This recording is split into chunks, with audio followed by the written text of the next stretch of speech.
Si on peut taper sur le partenaire comme ça en version rapide ou quoi. Si la garde elle vous gêne, vous ne tracassez pas à venir là. Vous descendez, vous avez deux mains, voilà, on va au contact, on descend la garde. Okay, dans l'idée, si vraiment la personne elle galère en face, elle est débutante, vous enlevez la garde. Maintenant, ce que je voudrais, c'est vous allez, l'exercice est très précis, on peut taper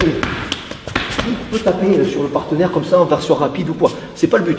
Pour l'instant, vous allez juste pousser. Alors, c'est pas la finalité de pousser quelqu'un, mais c'est pour la distance. Donc je vais vous demander, par exemple sur les points directs ou les paumes de main, à chaque fois, alors lui il résiste un peu, il ne recule pas sans arrêt, mais dans l'idée, voilà. Vous allez au contact et vous le poussez à chaque fois. J'ai pas pris le plus petit là. Et vous regardez un peu ce que ça donne. Mais ce que je voudrais, c'est ça. Si vous êtes capable de pousser, de créer un déséquilibre ou un mouvement chez le partenaire, ça veut dire que vous êtes à bonne distance. Si vous faites ça,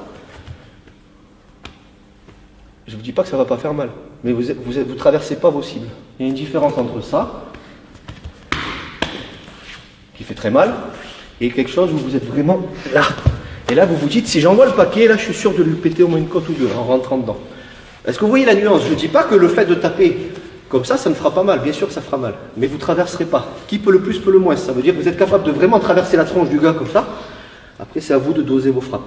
Donc, vous travaillez sur lui, main ouverte, poing serré, paume de main et compagnie. Ok, donc il contracte. Là, c'est pour pas se blesser. Il contracte le pec. Pas de souci particulier, côte cassée ou quoi que ce soit. Nickel. Donc, on va doucement. Si je fais ça, voilà, soufflez. Très bien ce qu'il fait. Quand vous absorbez, vous soufflez aussi. Hein. C'est pas que celui qui tape. Hein. Quand vous faites ça, voilà, c'est de la surface. Bien sûr, c'est puissant. Je vais le faire qu'une fois. Hein. L'idée, c'est d'être détendu. Donc, ça, c'est de la surface. Ça fait très mal. Vous pouvez briser des côtes. Moi, ce que je voudrais, c'est relax. Et là, par contre, il a l'impression de se prendre comme une balle qui traverse, c'est l'idée. On ne va pas le faire 20 fois, le but c'est pas de se ruiner. Là c'est sur un muscle pectoral contracté, il suffit de faire ça. D'accord? Ça suffit. Hein. C'est pour ça, différence entre force, boum, boum, ça marchera. Mais vous allez être claqué dans la rue, on n'est pas 100% en possession de ces possibilités. Ça va? C'est cette idée-là. D'accord? Sauf qu'on frappera des zones sensibles. Ça roule? Donc pensez à... Merci beaucoup. Pensez à ça, ça c'est important. Donc, privilégiez la mécanique du corps, les hanches, la flexion du coude, le fait de rentrer, plutôt que de taper fort. C'est un conseil. Après, les deux marchent. Hein. Ok, merci beaucoup.